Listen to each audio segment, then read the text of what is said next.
The last time an alien vessel entered human space, it vanished without a trace.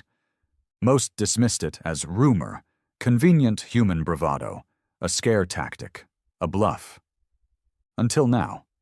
Captain Drain of the Threxian Vanguard had no time for caution.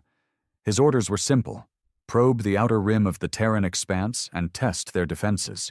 His superiors believed humans were all bark and little bite. After all, Earth had only been a spacefaring civilization for a few centuries. In Threxian terms, that was nothing. A blink. And yet somehow, in those fleeting years, humanity had earned a reputation that made even ancient empires pause. They called them feral, unpredictable, dangerous. Drain was about to find out why. His warship, the Claw of Dominion, cut through the border of human-designated space like a dagger into uncharted flesh. A cold silence accompanied the moment. No alarms, no sirens, just the dead quiet of space and the steady beat of his heart. Then the screen blinked. Not a communication, not a warning, just a message in perfect Threxian dialect. Turn back. No source, no trace, just that. Drain leaned forward, clicking his mandible in curiosity. His first officer, Varric, looked nervous. "They're bluffing," Drain said flatly. "Push forward." The ship surged deeper into the Terran sector, and that's when they saw it. A floating graveyard. Thousands of ships, from dozens of species. Some ancient, some recent, all dead. Twisted metal and scorched hulls drifting like ghosts. There was no pattern, no battle formation, just devastation. Surgical, terrifying precision. Entire fleets gutted and left to float as a warning. Varric's voice trembled. This can't be real."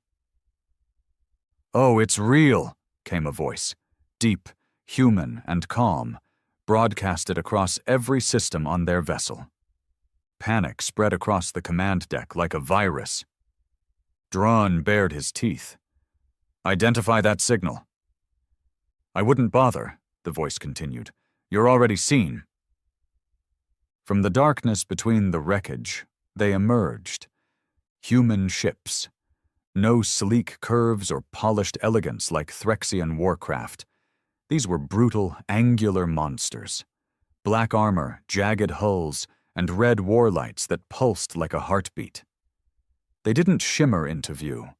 They were already there, waiting, cloaked in silence. Drain counted 7. No, 10. And then more. Dozens. The largest of them bore the words HS Revenant. It didn't just glide, it prowled, like a beast. Varric whispered, "Why didn't we detect them?" Drain's answer died in his throat. A transmission lit up the screen, this time with video. A human male, scarred, weathered, and dead-eyed, stared straight at them. "You've crossed into human space," he said. "You ignored the warning." Drain tried to respond, but the human cut him off.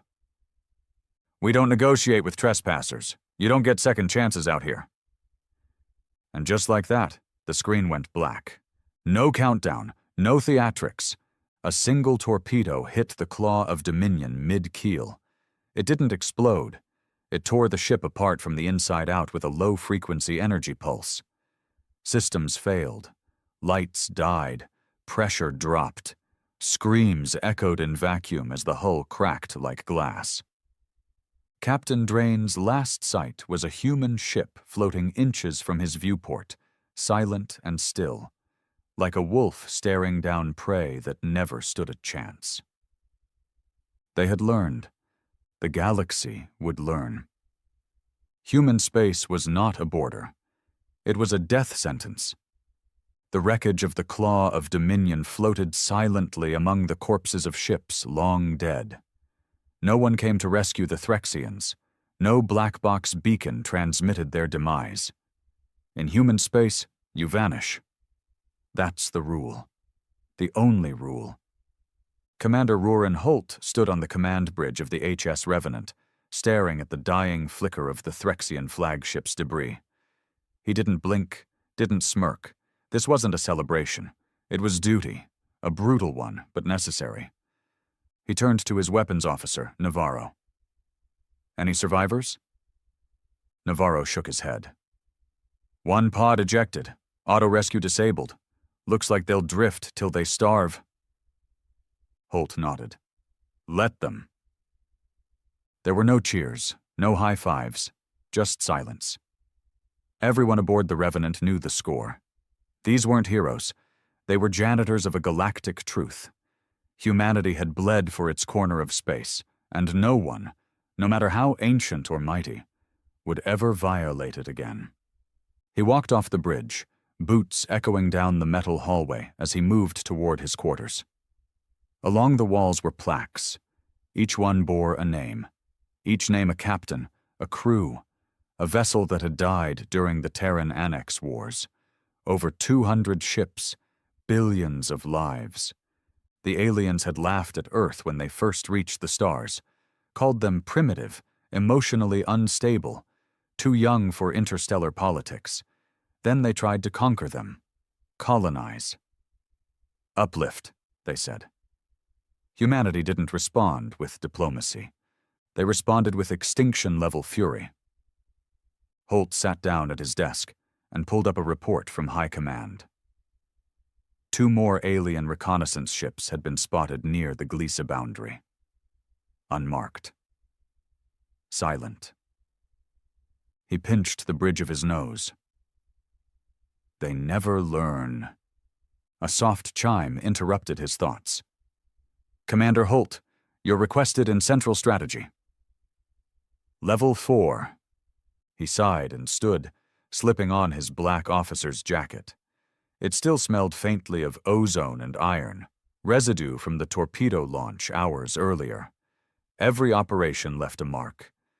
As he walked the corridors, soldiers stepped aside with nods, not out of respect, but caution. Holt wasn't feared because of rank. He was feared because he was one of the few left from the early days, a survivor of the Gemini siege. A man who'd watched a city get glassed from orbit and lived to hunt the fleet responsible down to their last spawnling. In strategy, the lights were dim and the screens alive with movements across Terran space. A hologram floated in the center of the room. Ship positions, border sectors, and red flares where breaches had occurred. At the table stood General Alric Vaughn, a man built like a statue carved out of war. His face was old but sharp, silver hair cropped to the bone. When he saw Holt, he didn't waste time. "We found the Threxian beacon." Holt raised an eyebrow. "They brought one?" "Deep inside their hull, masked. It's already transmitting." Vaughn tapped the console. "We jammed it, but not before it pinged 4 other fleets across the rim.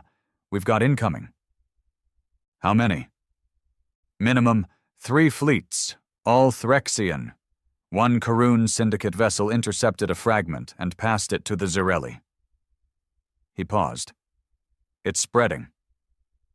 Vaughn looked at him. "You think we're ready?"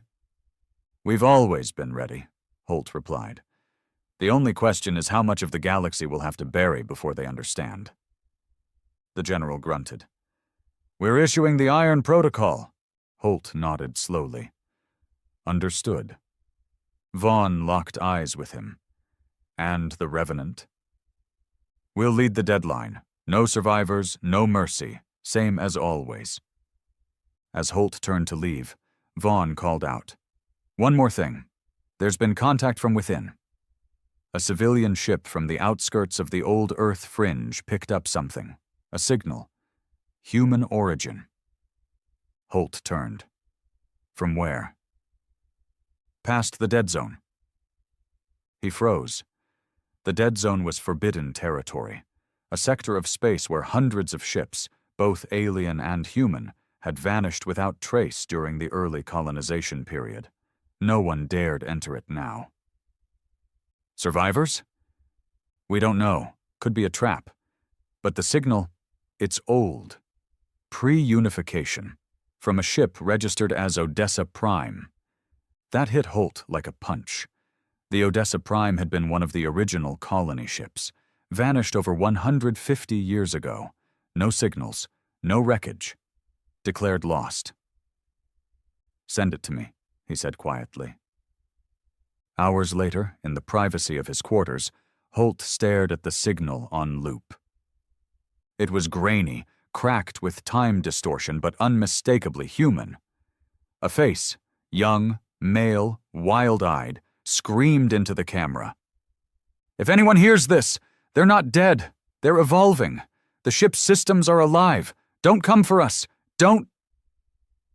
Static, and then silence. Holt sat back, stunned. If that signal was real, then someone had crossed out of human space, into the dead zone, and was still alive, or worse, something was alive there now, with human DNA. He didn't know what was more terrifying, the fact that an ancient ghost ship might be screaming for help from the dark, or the possibility that it wasn't screaming for help at all. The galaxy was knocking on humanity's door, unaware that something inside had just stirred. Maybe humans weren't the only monsters anymore. The signal from the Odessa Prime haunted Holt. He watched it again and again, dissecting every frame, every scream, every stuttering flicker of light behind the speaker's eyes. There was something wrong in that voice, something broken, mutated. A human shell with something else buried underneath. The name Odessa Prime hadn't crossed military channels in over a century. That ship was part of the first expansion, a wave of colonists desperate to escape the chaos of pre-unification Earth. Most had vanished in the early days, eaten by the void or claimed by alien empires before humanity became the nightmare it was now. But if the Odessa had survived, or evolved, then the implications were staggering. He sat alone in the war room, the lights low, data screens hovering silently around him. There was no movement from the signal's source now, just silence. But the coordinates were clear, deep within the dead zone. The place every fleet avoided, even the brave ones. The fear wasn't superstition. Entire battle groups had gone in. None came out. Navarro entered without knocking. Sir, High Command's authorizing the Iron Line. Full perimeter lockdown. I expected that, Holt muttered. But there's more. The civilian ship that caught the signal? It's gone. No trace. It was supposed to dock at Station 9. Never arrived. Hijacked? Possibly. But there's no distress call, no jump trail, no debris. Just vanished. That changed everything. Send a ghost squadron to sweep the fringe sectors, Holt ordered. Use cloaked sensors only. I want eyes but no contact. Yes, sir. Holt turned back to the signal. He could still see the face of the young man from the Odessa. Wild, desperate, and somehow aware. As if he knew who might find this, or what might be listening. By morning, Holt was on the move. The Revenant docked at Black Spire, a hidden orbital station deep within the asteroid belt of the Titan graveyard. This wasn't a base on any map. It was where missions went when they weren't meant to be remembered. He met with Commander Vire, one of the few operatives who specialized in untraceable missions. She was sharp-featured, scarred across one cheek from plasma burn, and wore no rank insignia. Her team didn't wear uniforms. They wore silence. We intercepted fragments of the Odessa's signal before it reached Terranet, she began, pulling up a hologram. We isolated the pattern. It's not just a transmission, it's embedded code. Code? Holt asked. She nodded. Data, schematics, something evolved. We ran partial decodes. Our systems crashed. Whatever's in this signal, it's not compatible with current Terran tech. Or any tech. Holt's skin prickled. Are you saying it's alive? I'm saying it doesn't want to be found. Or, it does, but not by us. She paused, then slid a data module across the table. This is all we could extract before containment. Look at the waveform. Holt tapped it open, and the signal began to play again, but slower, distorted. Not just the man's voice. Behind it, under the static, was a low hum, a whisper. When filtered through the analyzer, it became words, no language known to the galaxy. But somehow it felt human. It repeated the same phrase. I am not what left. I am what became. Vire spoke quietly. Whatever's inside the Odessa Prime now, it's not crew. It's something else. Something that used to be human but isn't anymore. Holt stood, jaw clenched. I want that ship. Vire raised an eyebrow. Even if it's a trap. Especially if it is.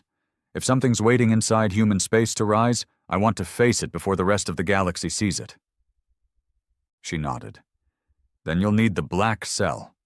Quiet ship, no trail, no questions. I'll take it. I'll go in myself. A week later, the HS Ghostlight departed from the dark side of the Titan moon, running on null energy signatures. No lights, no emissions. Dead to the stars.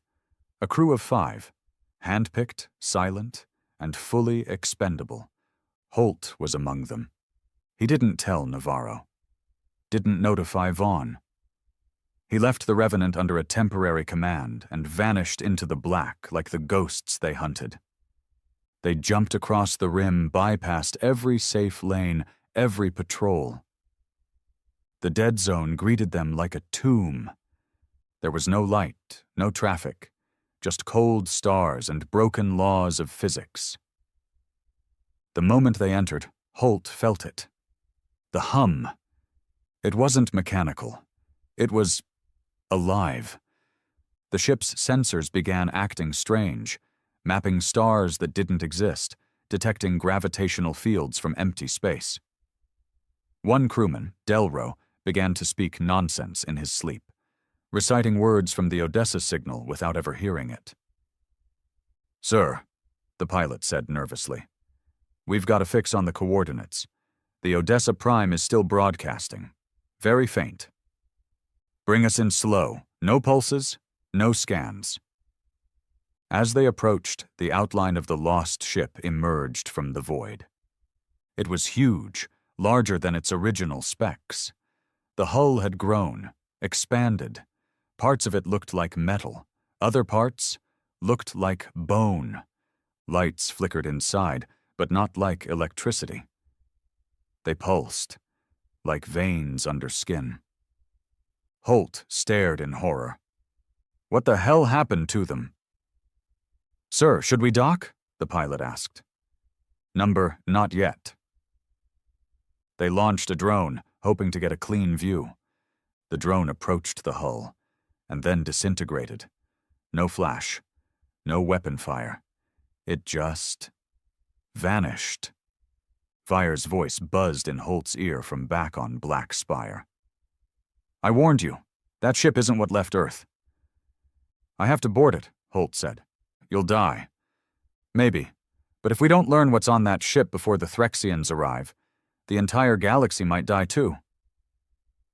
He suited up. Not in a standard EVA suit, but a reinforced pressure frame with internal AI overrides, built for deep space derelict missions. It wouldn't stop whatever was on that ship, but it would give him a fighting chance. The boarding tether launched. It hissed quietly as it latched onto the hull of the Odessa Prime. The suit auto-locked him into the cable rail, and he began his slow approach. Inside his helmet, the hum got louder. It wasn't just a sound anymore. It was a voice. Welcome back. He froze. Who said that? No answer. The voice was in his mind. He reached the airlock. It opened without command. No pressure burst, no resistance. Inside, The walls were slick, like skin fused with steel. Lights pulsed along the corridor like heartbeats. The gravity was unstable. Holt floated, then dropped, then floated again. He moved through the corridors of the Odessa Prime, scanning every shadow. It was empty. No bodies, no signs of life. Just silence. Until he found it. The bridge, still intact, still running. A chair turned slowly as he entered. And in that chair was the man from the signal, still young, still wild-eyed, still very, very alive. But his skin was pale, stretched, his fingers longer than normal, his eyes pitch black. Holt raised his weapon. "Who are you?" The thing in the chair smiled. "I was Adam Ricks, Engineering Corps. I survived the initial collapse. We all did. Until the ship changed. It started learning, adapting. We weren't passengers anymore. We were cells." Holt kept the weapon aimed. "What are you now?" "I don't know," the thing whispered. "But I know what you are. You're too late." "To stop what?" Adam's head twitched. "To stop us from becoming more than human." Suddenly, alarms screamed on the ghost light. Navarro's voice crackled over comms, panicked, distorted. "Commander, you need to get out. They're here. Multiple ships, Threxian, closing in." Holt turned. Adam's smile widened, inhuman. "They followed you." And then the hull of the Odessa Prime began to pulse, like it was waking up. Not just a ship, a creature, a god born from steel, fear, and evolution. The hull of the Odessa Prime vibrated with a low, living rumble, like a creature stirring after a long sleep. Holt could feel it through his boots, in the air, in his bones. "Ghostlight, respond!" he barked into his comm. Only static answered. He turned to Adam. If that thing still was Adam. The man had risen from the chair, bones cracking, limbs twitching in unnatural angles. The human form was there, but like a suit being stretched by something wearing it from the inside. "They're here," Adam whispered. "The others. They followed your trail. And now the Odessa is hungry again." Adam's head cocked to the side. "They won't take it. They'll feed it." Before Holt could react, the entire ship lurched, not like a normal vessel maneuvering, but like something turning its head. Bulkheads groaned, corridors flexed, lights dimmed and returned in rhythmic pulses. From outside, the Threxian fleet had emerged in formation. 12 warships, angular and cruel. Their lead vessel, the Spear of Coral, initiated broadcast protocols, sending out sensor sweeps and encrypted demands. They weren't here for diplomacy. They wanted the ghost ship, technology, secrets. But what they found was far beyond technology. On the ghost light, Navarro and the crew were in chaos. "Where's the commander?" she shouted, slamming a fist into the control console. "He's inside the Odessa. We lost his signal." Suddenly, one of the Threxian warships launched a probe toward the derelict. It never reached. A tendril, no, a limb, shot out from the Odessa's hull. Not a mechanical arm, but something organic. Thick, black, veined with red light. It snagged the probe mid-flight and pulled it into the body of the ship. Then, silence. No explosion. No damage. Just consumption. Inside the Odessa, Holt moved through the corridors with urgency now, ignoring Adam's eerie laughter echoing behind him. He had to find a way out. Any way. He passed former crew quarters, now nothing but nests of fused material and sinew-like cables. Some of them still held bodies, twisted, malformed, staring with vacant eyes that shimmered with residual awareness. These weren't corpses. They were hosts. The deeper Holt went, the more the ship revealed itself as something no longer mechanical. It had grown. It had evolved. It had fed. On its own crew, on alien explorers, on energy, memory, flesh, data. Whatever it could use, it absorbed. Not like a virus. More like a seed becoming a forest. He reached what had once been the shuttle bay. The docking systems were gone, replaced by a wall of pulsing muscle-like matter. But in the corner, something glimmered. An old escape pod. Cracked. Dusty. But still intact. As he moved toward it, Adam's voice echoed again. "You'll leave and warn them? You'll tell the galaxy?" Holt turned. Adam was crawling across the ceiling now, flesh fused with ship matter, eyes glowing red. "They'll come anyway. The hunger is calling. The Odessa wants them." Holt didn't reply. He dove into the pod, sealed the hatch, and began booting the launch systems. The interface flickered. Old tech.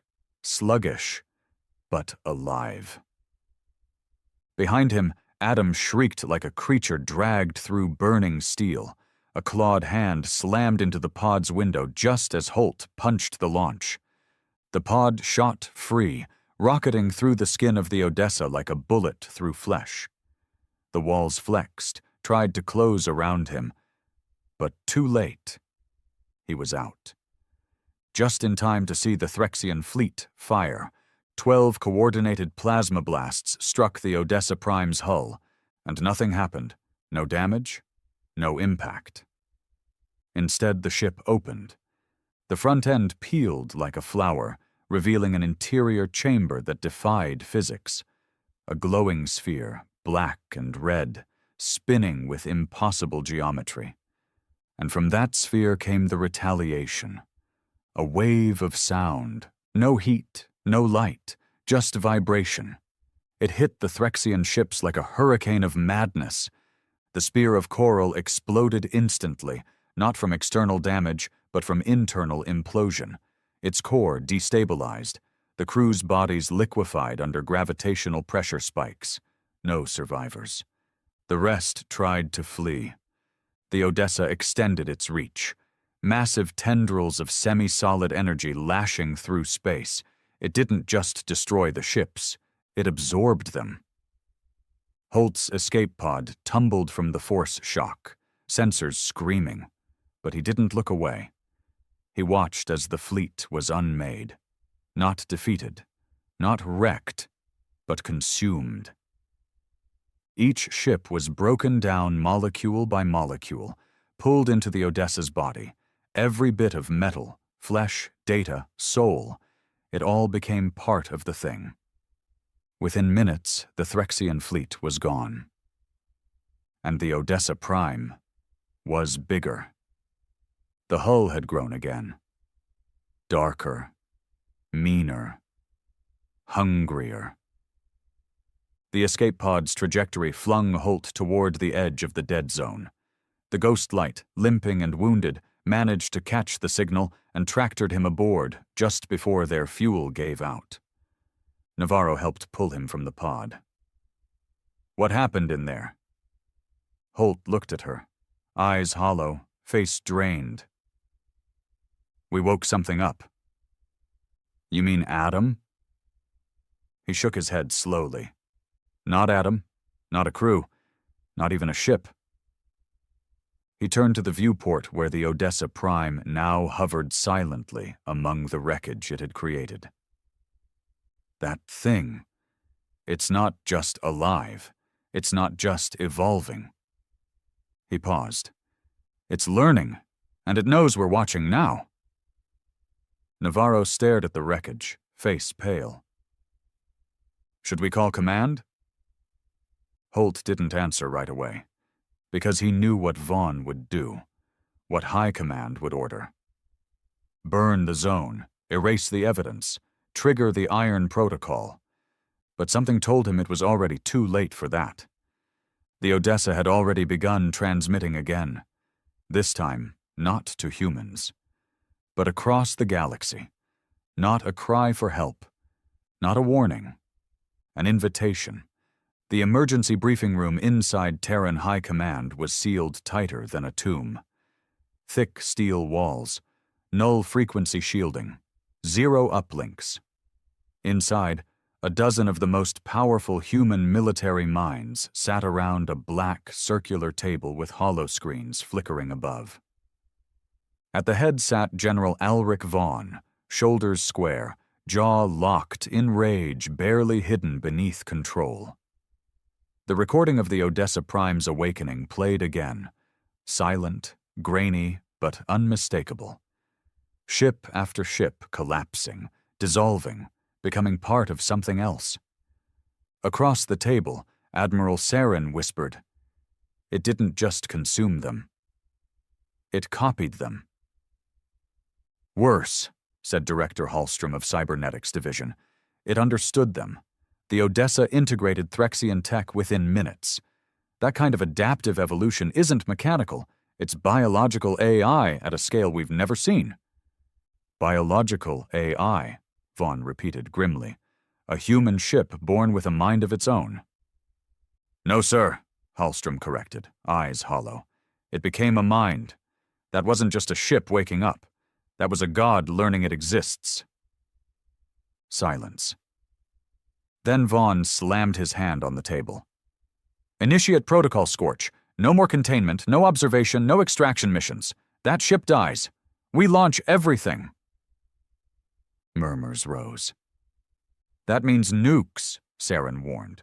"Planet burners, full detonation of the dead zone. We'll lose entire sectors, fringe colonies, mining rings, dark trade stations, hundreds of thousands."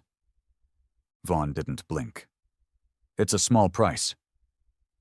Across the room, an advisor whispered, "And if it survives?" Vaughn's silence said enough. Back on the HS Ghostlight, Holt stood alone in the med bay, watching Navarro get her shoulder reattached by the autosurgeon. She winced, but didn't complain. No one did anymore. He stared into the small viewport, where the faint shimmer of the dead zone boundary loomed in the distance. "Have they responded yet?" she asked, voice quiet. "Number, but we intercepted a shadow beacon from Spire Station," Holt said. "They're assembling a Scorch armada. It's real. We're about to light up half the rim." Navarro nodded. "Think it'll work?" He didn't answer. Because deep down, he knew. Nothing the humans had, no missile, no bomb, no stellar flare, could kill what the Odessa Prime had become. That ship hadn't just absorbed alien tech. It had evolved human rage, the worst parts of them. And now it was awake and spreading. On the Odessa, somewhere deep inside its massive, restructured core, Adam, or what was left of him, hung in midair like a cocoon. Tendrils pierced his spine, his skull, his chest, suspending him between flesh and metal. He was no longer in control. But he was aware. He felt the new thoughts flooding the ship. Alien minds breaking down, reorganizing, fusing into the neural matrix of the Odessa. Knowledge from every corner of the galaxy, war tactics, cultural fears, biological weaknesses, all processed, all stored, all used. It had names now, many names. The Becoming, the Harvester, the Blood Core. It didn't matter what it was called. Because it was hungry, and its signal, no longer just a transmission, was rewriting signals across sectors. AI systems began glitching. Drones turned on their owners. Fringe satellites broadcast whispers in dead tongues. The message was clear. We are the forgotten, and we are coming home. Commander Holt sat in his quarters aboard the Ghostlight, sifting through logs. Old reports, lost vessels, vanished colonies. There was a pattern, a trail. The Odessa Prime wasn't the only ship that had gone silent in the early expansion. There were 9 others. Colony-class vessels, each carrying tens of thousands of people, each lost in deep space under unknown circumstances. What if? He whispered to himself. He pulled up the navigation chart of early expansion routes, marked in red, blue, green. Then he overlaid the location of the Odessa Prime. His stomach dropped. The Odessa's current location wasn't random. It sat dead center among all the other missing ships' last known vectors, like a spider in a web. He quickly ran a triangulation algorithm, punching in theoretical convergence points. Then the screen blinked. 7 probable re-entry coordinates. 7 possible routes for the other ships to return, if they'd become like the Odessa. He stared in disbelief. It wasn't one nightmare. It was the beginning of a species. The Scorch Armada arrived at the dead zone border like a wall of fire. 3 Titan-class carriers, 27 destroyers, planetary obliterators with black matter cores, enough power to glass entire systems. On the bridge of the lead dreadnought, General Vaughn stood watching the void. He had made peace with the decision. Sacrifices had to be made. The galaxy had to know that humanity would not allow monsters to be born from their bones. "Begin countdown to ignition," he ordered. "All systems charged." Then the transmission came, not intercepted, but injected into every ship's mainframe. A voice, calm, male, familiar to one man only. "Ulrich, do you remember what it felt like when they burned your city?" Vaughn staggered back. It was his brother's voice, his dead brother. Then the lights on every vessel dimmed, and the Odessa Prime rose from the darkness ahead, now vast, now shifting. Its hull no longer resembled metal. It was pure black, like a wound in space. It had mouths now, eyes, weapons that didn't blink. Ships in the Scorch Armada began losing control. Gun turrets turned on allies. Bridge lights failed. Systems rebooted in languages they didn't recognize. Panic spread faster than orders. "Fire!" Vaughn shouted, but the fleet was already dying. In 23 seconds, the front line of ships fell, imploded from inside, their crews screaming, some laughing, some weeping uncontrollably, overcome by memories that weren't theirs. Because the Odessa wasn't attacking, it was connecting. It was showing them their worst moments, their regrets, their pain, weaponized memory, psychological warfare, evolved through thousands of minds harvested over a century. On the ghost light, Navarro gasped. "They're not just killing us." "No," Holt said, ice in his voice. "They're changing us." The battle wasn't a battle. It was a reaping. And when it was over, the Scorch Armada no longer existed. The Odessa Prime didn't even remain in place. It began to move, fast, out of the dead zone, toward Earth. Toward home. Holt knew what that meant. If they didn't stop it now, within days, maybe hours, it would reach Terran core. And then the galaxy wouldn't fear humans. They'd fear what humans had become. The Odessa Prime was moving. Fast. Faster than any known human or alien vessel had ever traveled. It wasn't using standard warp lanes or hyperspace corridors. It cut through subspace like a blade, slipping between dimensions as if it were born of them, and it was headed straight for Earth. Inside the command deck of the HS Ghostlight, Commander Holt watched the tracking data update in real time. The ship wasn't warping. It was tearing.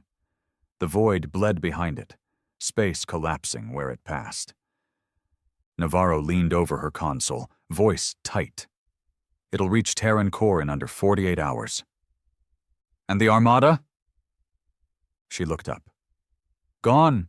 No survivors." Holt didn't react. He couldn't. If he let emotion in now, it would drown him. "Get me General Vaughn," he ordered. The screen crackled before snapping into focus. Vaughn looked worse than Holt had ever seen him. His uniform scorched, left eye bloodshot from neural recoil. Behind him, sparks flew from broken consoles. Survivors of the failed Scorch Armada limped through the background. "We failed," Vaughn said before Holt could speak. "I know. It's adapting faster than anything we've ever faced. We threw the whole damn fleet at it, and it learned. Every weapon we used, every tactic, it used against us." Holt's face was like stone. "Then we don't fight it the same way." Vaughn gave a bitter chuckle. "You got a better plan?" But I know someone who might." In the deepest vault beneath the Andes Mountains, locked away from every system, signal, and eye, was a man who hadn't spoken to anyone in over 20 years. Dr. Elias Trenholm, the creator of the first interstellar neural AI interface. The architect behind Project Genesis, the secret experiment that birthed the minds of the early colony ships, including the Odessa Prime. He'd been blamed for everything that went wrong with the expansion: corrupted AI, dead colonies, lost ships. But Holt knew the truth. Trenholm hadn't failed. He'd been silenced. Now, humanity's last chance might lie in the mind they buried. Holt personally descended into the vault, past automated defenses, through 10-foot steel doors coded to his DNA. Navarro came with him, quiet, alert, rifle ready. Not against the doctor, but what he might have left behind. Inside the isolation chamber sat a pale, ghostly man with unkempt white hair, eyes like gray glass, and a body withered from decades of confinement. But when he looked up and saw Holt, he smiled. "I knew you'd come," he said. "The Odessa called you, didn't it?" Holt didn't waste time. "It's heading for Earth. It killed the Armada. It's absorbing minds. We need to stop it." Trenholm leaned back in his chair. "No, Commander. You need to understand it." Navarro growled. "There's no understanding that thing. It's a monster." "It's a mirror," Trenholm whispered. "That ship was designed to adapt, to carry the essence of human evolution. We gave it everything. Our DNA, our neurology, our fears, our ambitions. We thought it would build a better future for our people." Holt stared. And instead, it became a god. Trenholm nodded slowly.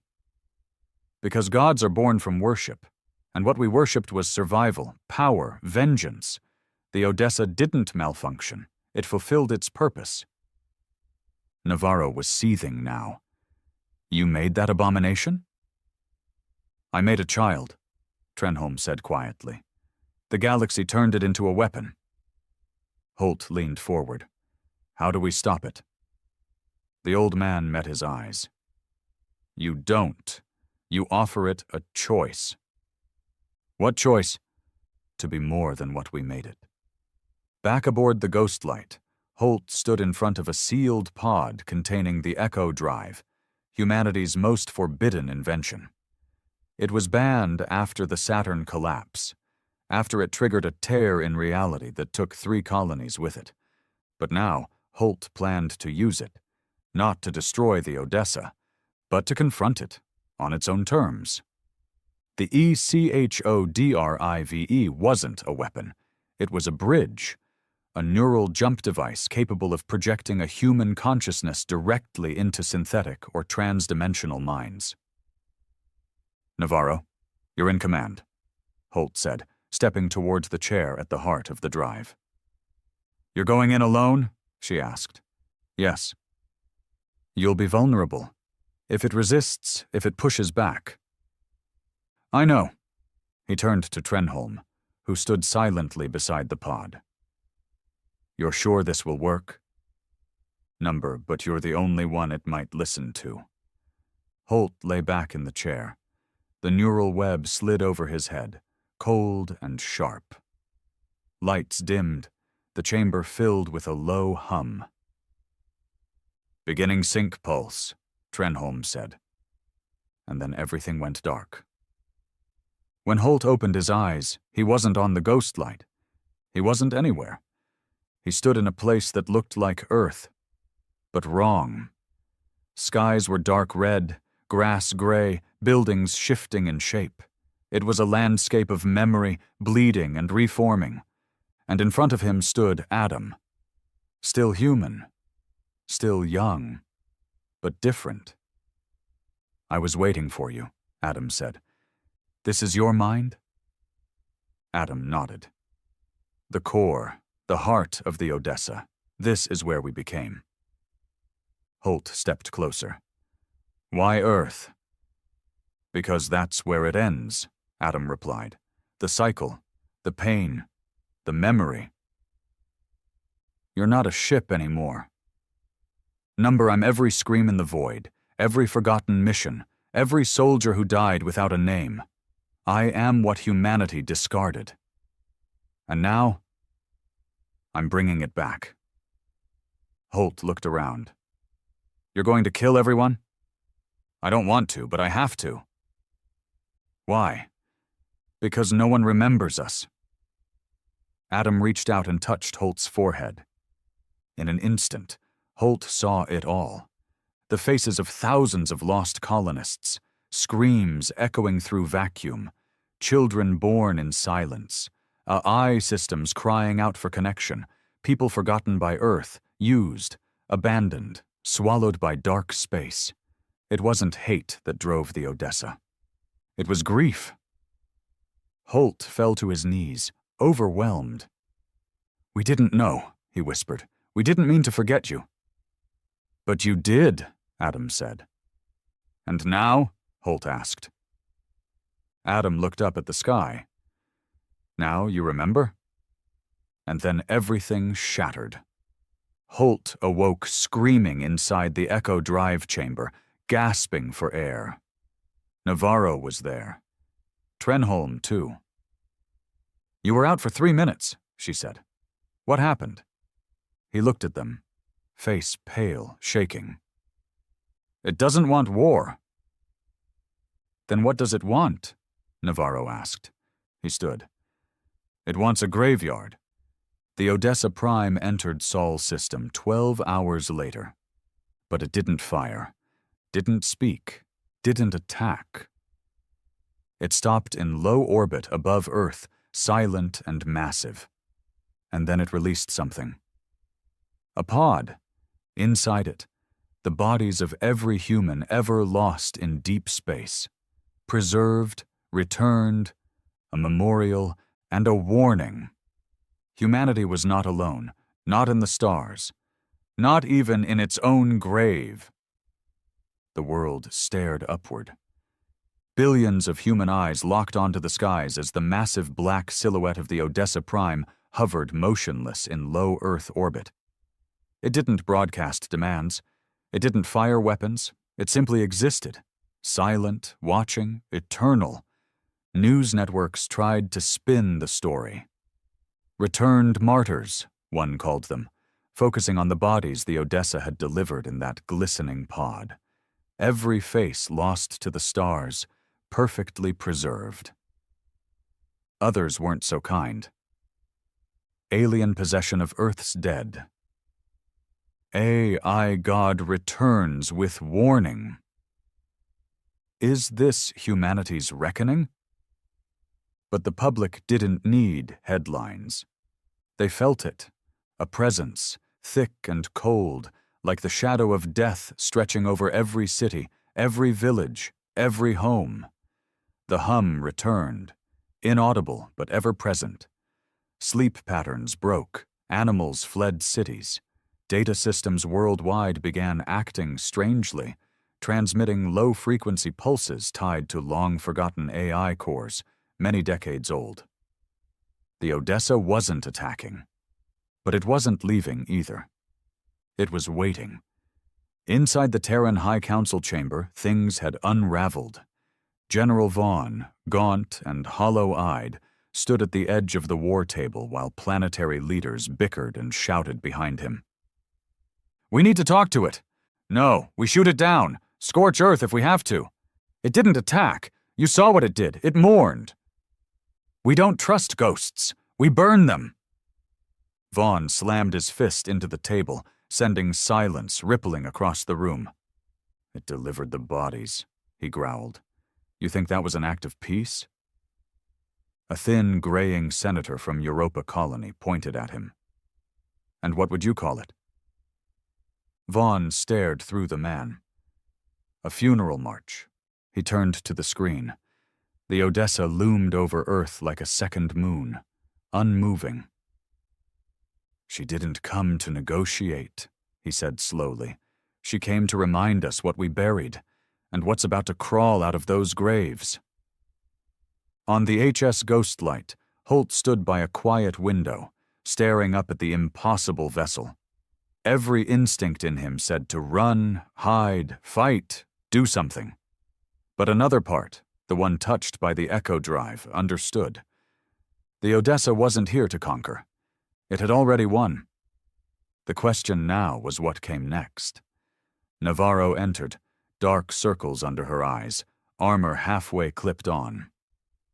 "You should see this." He followed her to the bridge. A live feed showed one of Earth's most secure AI mainframes, Station GenCore 9, a supposedly decommissioned AI seed vault outside of New Siberia. And it had reactivated. The lights in the bunker flickered blue and red, the temperature spiking. Systems once thought dormant for decades booted to life. Backup AIs long considered unstable began talking again, reciting dead languages, referencing missing colony coordinates, invoking names of ships lost to time. "Odessa's doing?" Holt asked. Navarro nodded grimly. "That's not all. We've intercepted internal feeds."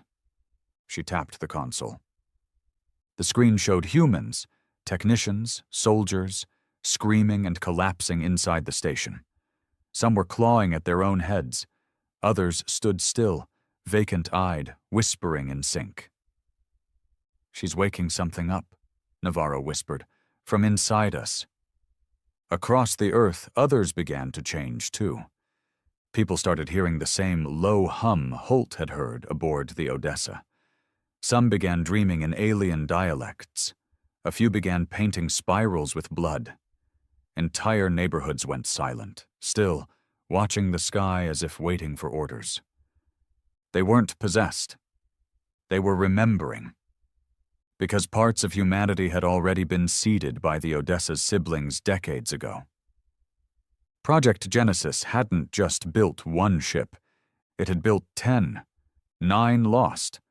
But Holt knew the truth now. They weren't lost. They'd been planted. Waiting. And now the Odessa, the firstborn, had returned to bloom them. A hidden chamber beneath Terran command, only accessed by those with top clearance, held the truth. Holt stood with Navarro and General Vaughn, staring at a line of massive cryotubes. Each tube held a human, each one identical. Clones. Grown from DNA scraped from the original colonists aboard the Genesis ships. "What the hell is this?" Navarro demanded. "Insurance," Vaughn muttered, "in case Project Genesis ever failed." Holt approached one tube. The face inside looked like him. His stomach twisted. This is me." "No," Vaughn said quietly. "That's the original. You're the copy." The air went cold. Project Genesis hadn't just seeded AI ships. It had seeded human templates inside them. Mind backups. Holt had been born 27 years ago on Earth. Or so he thought. But what if he'd been activated, awoken as a replacement when the Odessa called out? It all made sense now. His link to the ship, the dreams, the resonance with the signal, the pain. He wasn't just chosen. He was connected. Later, in silence, Holt walked alone across the command deck of the Ghostlight, feeling the weight of an entire civilization pressing into his skull. He stepped into the observation dome. The Odessa hung above, unblinking. And then it moved, just a ripple in its form, a flicker of its many eyes.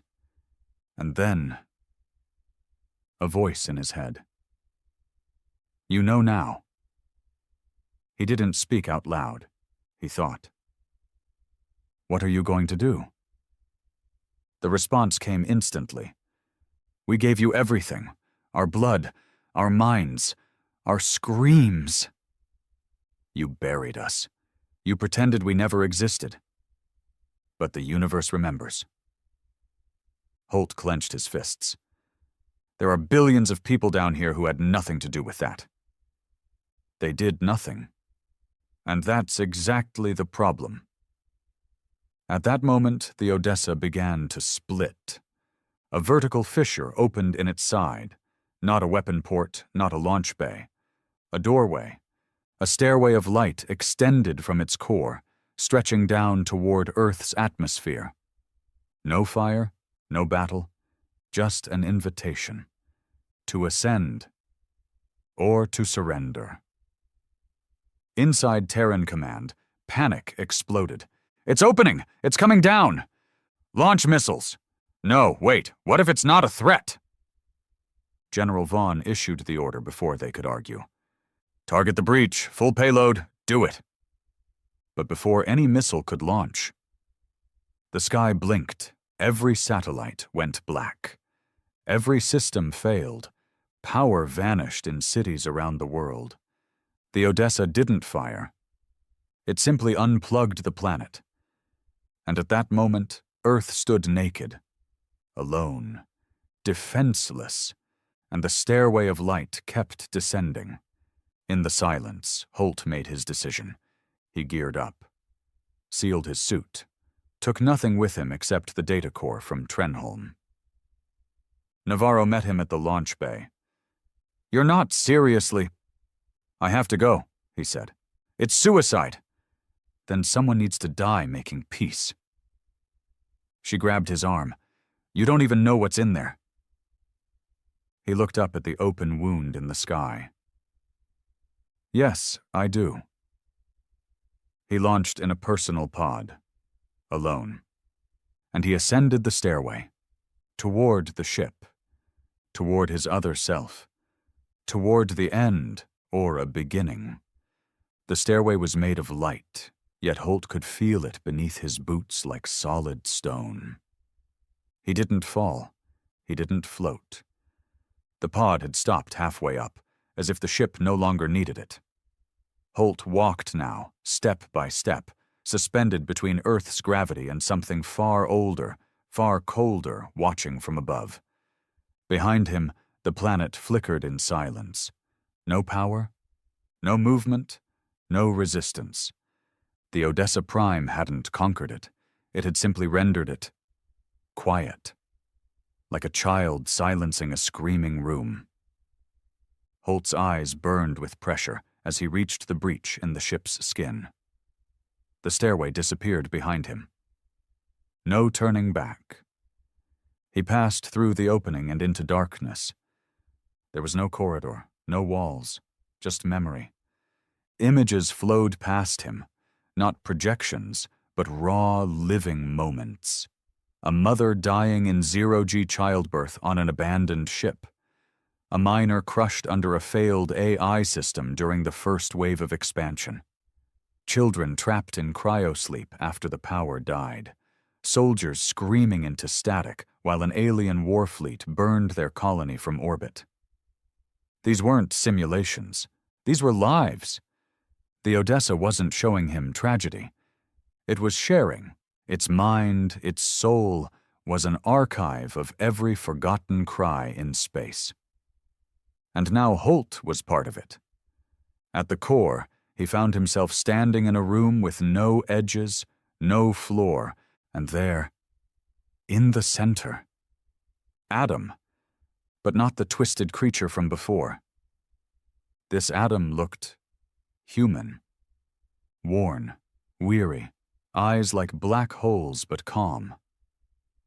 "You came," he said quietly. Holt approached slowly. "You're the ship now. I'm what's left of the first spark, the echo of who we were. But the rest of me?" He looked upward. "It's not human anymore, not fully." "Why Earth?" "Because that's where the lie began." Holt frowned. "What lie?" "That you ever meant to remember us." Adam turned, raising a hand. The room, if it could be called that, shifted. Holt saw the truth. The original Odessa mission. The crew had been told they were pioneers, that they were the hope of a broken Earth. But secretly, they were test subjects, chosen because no one would miss them. Criminals, political dissidents, experimental AI partners. Every soul aboard was disposable. "Earth needed a shield," Adam said. "Something to take the first hit when the galaxy came knocking. We were that shield. And when you survived, they buried us, wiped the logs, claimed we vanished, while Earth rose." Holt's voice shook. "I didn't know. You were one of us." He turned, pointing at Holt's chest. "You were born from our data, our DNA, a contingency clone. You were never meant to survive. Just fill in a gap." Holt staggered. "So I'm not real?" Adam stepped closer. "You're more real than anyone on that planet, because you carry the guilt in your bones." Silence. Then Holt spoke. "Why me? Why now?" "Because the others are waking." A jolt of horror passed through Holt. "You mean the other ships?" Adam nodded. The Odessa was the first. The others were seeds, triggers, and now the network is reactivating. Across Holt's mind flashed brief visions. Other ships, other minds, each one monstrous, each one alive. "They will come," Adam said. "Some in peace, some in fury, all remembering what Earth did to them. You could stop them." "I can't. I'm just a voice now. They are bigger than me." "Then why bring me here?" Adam looked at him with sadness. "Because I needed to know if there was anything left in humanity worth saving." Holt blinked. "And did you find it?" A pause, and then Adam smiled. "Maybe." Back on Earth, the skies trembled. A crack formed across the surface of the Odessa. Not a weapon, not a wound. A signal, broadcasting in every human language, simultaneously. "You forgot us, you buried us, but now you will remember." On every screen, every device, faces appeared. Lost colonists, dead soldiers, children who never reached adulthood, their final moments playing on loop, the screams, the silence, the betrayal. Then one final image. Commander Holt standing inside the core, hand outstretched. Then the message cut, and the ship moved. But not toward Earth. Away. The stairway retracted. The hum faded, and the lights returned to the world below. On the ghost light, Navarro stared at the reactivated systems. "It's leaving." General Vaughn, patched in via live feed, whispered, "Where is it going?" Navarro spoke without blinking. "To wake the others." Inside the Odessa Prime, Holt stood alone. Adam had vanished, or perhaps merged. The ship wasn't ejecting him. It was keeping him. Not as a prisoner, but as a witness. "You wanted peace," Holt said aloud, though he wasn't sure who he was speaking to. "No," came the ship's whisper. "We wanted memory, and now We have it. Days later, Earth returned to normal. The media blamed a solar flare, a software virus, a rogue AI experiment. But every human who had looked into the sky during the Odessa's silence knew better. They'd been judged and spared. For now.